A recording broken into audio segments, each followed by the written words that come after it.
When we reminisce about some of our favorite games, we often do so in the form of nostalgia, yet nostalgia seems to be a word that doesn't really like being thrown around nowadays. If you talk about nostalgia, then you clearly just must be blinded by it, and you just can't see anything else other than what you already know about the game. Yet, I feel like that's kind of unfair. I really love nostalgia, and I really like bringing it back up to look at some of my favorite games. So, with that said, here are my top 5 most nostalgic moments in video games. I'm starting off this list with a moment that, despite being pretty brief, is one of the most nostalgic to me. That moment is when the Fairy King stops his yammering and you start your journey in Dark Cloud. Back in the day when the PS2 was first released, I was a kid who played Nintendo games. PlayStation 2? What is this bullshit?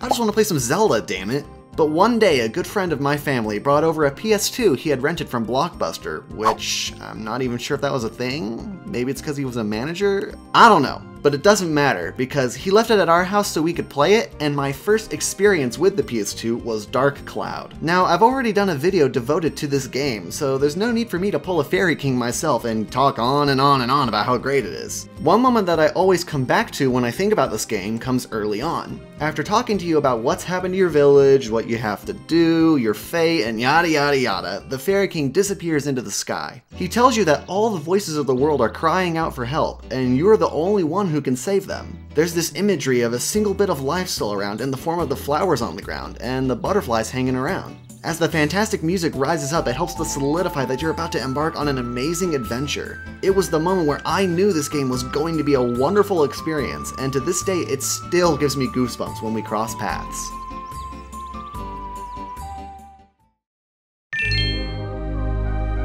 As we've already established by now, growing up I played a lot of Nintendo games. Amongst the earliest games I ever played were the Donkey Kong Country games for the Super Nintendo. While I hold great memories for the series as a whole, the first entry in particular is the most nostalgic, seeing as it was the first one that I played. While all the earliest levels in particular hold a lot of nostalgia for me, making it to the minecart stage in Monkey Mines is what brings back some particularly fond childhood memories. Even more particularly, I always reminisce about this level being so difficult. There were crazy jumps, high speeds, and then there were all those minecarts that some people just left out on the track. Not to mention, there's all the Kremlings riding their minecarts right in your direction on the latter half of the level. I guess they don't value their lives all that much since they're so willing to sacrifice themselves for the cause. Man, I wonder if these Kremlings think about their own mortality as they're speeding towards the Kongs. I didn't tell my girl that I loved her this morning.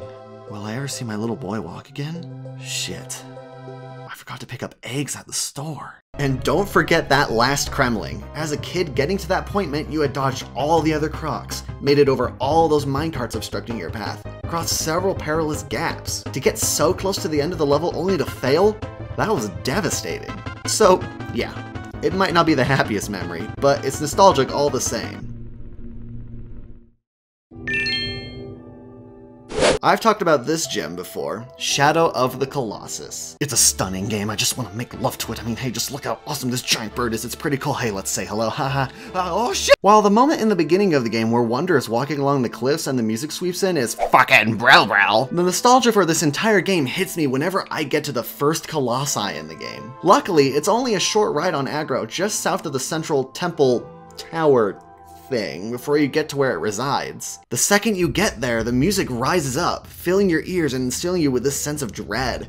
Drums crash and strings swell in and out, causing you to stop and consider what you're getting yourself into. What are you about to face? Will you be able to handle the trials ahead? Will you be able to save this innocent woman? Then you finally get to the top of the cliff and the monster shows itself at last. It plods out from its corner, walking past you with a groan and heading to the other side of the large open area. And the beast is larger than anything you could have ever anticipated. I can remember starting this game and getting to this point with no idea what I was about to face. Everything is so quiet and serene up to this point. Then you get to the first Colossi and you finally begin to realize what you're in for. When it is your first time playing this game, fighting this first Colossi is terrifying. I can remember fighting this guy for the first time and my hands were trembling because of how intense of a fight it was. And every time I replay through this game and get to this first Colossi, all my nostalgia for it comes rushing back. What makes this moment of nostalgia so potent for me is not that it's happy or angry or anything like that in particular, but that it's just a moment of pure wonderment. I hadn't played a game for quite a while that had just floored me from the get-go,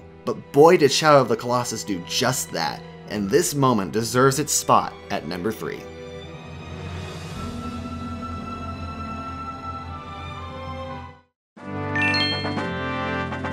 I've talked about my love for Starfox 64 in the past, what with its branching paths, awesome dialogue, and fantastic gameplay. While a lot of the moments in the game hold a lot of nostalgia for me, it's the combination of saving Falco and fighting the left path boss on Corneria that holds my second most nostalgic moment. To get the option to fight this boss instead, you have to save Falco from losing his ship halfway through the level from some weak-ass enemies following him. For being so talented, I would have thought Falco would understand you can just do a loop-de-loop and get behind them, no problem. But I guess he's a little bitch who can't handle a couple of fodder. Get your shit together, Falco. Despite the satisfaction that you might get at seeing Falco fly away to lick his wounds, or whatever it is birds do, it's a good idea to save him because it takes you down the left path of the galaxy map, and it's this boss that you fight that makes for an awesome, albeit short fight. Now, I've been through this moment so many times that I can repeat all the lines said by both the boss and the team right as they're said.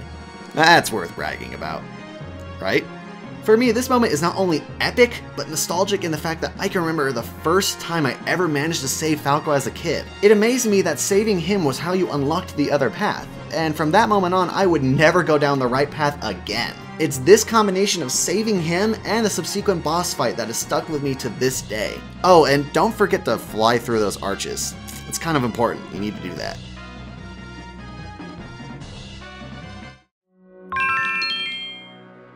You guys have heard me and a lot of other people talk about Ocarina of Time and how it's a fantastic game. In fact, I can definitely say it's not only my favorite Zelda game, but also my favorite game of all time. So I'm gonna continue to bring it up in the future, and you're just gonna have to deal with it. In particular, the moments where you first enter a new place are amongst the most magical in any game. Ocarina of Time in particular tends to leave a lasting impression every time you enter a new area. Or at least for me it did. From Kakariko Village to the Spirit Temple, entering each new place has a tinge of nostalgia about it. But beyond all the places you visit in the game, that first moment where you step out into Hyrule Field is my most nostalgic moment. Up to this point in the game, you've been sort of going through the tutorial phase, so to speak. You get your sword and shield, conquer the first dungeon, and get some background on that green dude from the desert. It's all presented quite well and sets you up for the next chapter of the game. You're in your own little world in Kokiri Forest, but then you finally enter Hyrule Field and it hits you. We are in for a grand adventure. As a child, being able to see Death Mountain and Hyrule Castle in the distance was such a staggering sight. Wait, I get to go there? I'm gonna climb that? It was so different from anything I'd ever seen before, and when I run across the fields again, it all comes rushing back. The entire beginning of the game is so strong, but it's this moment in particular that makes me fall in love with it all over again.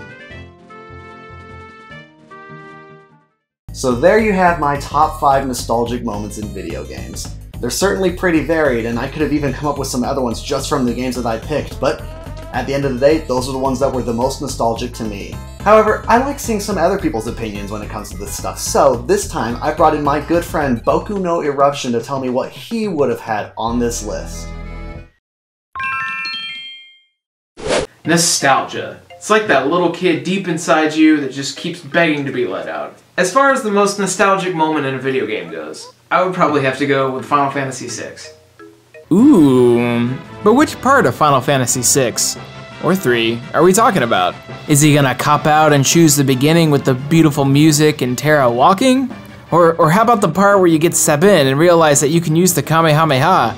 Ooh, I bet it's the part where Kefka's all like, wait, what am I, a waiter? Or is it the part when, no man, it's the part with the opera house. Oh. Something about this sequence is just magical. You're trying to get an airship from Setzer, who has one of the world's only airships, when you find out he's trying to kidnap famous opera singer Maria.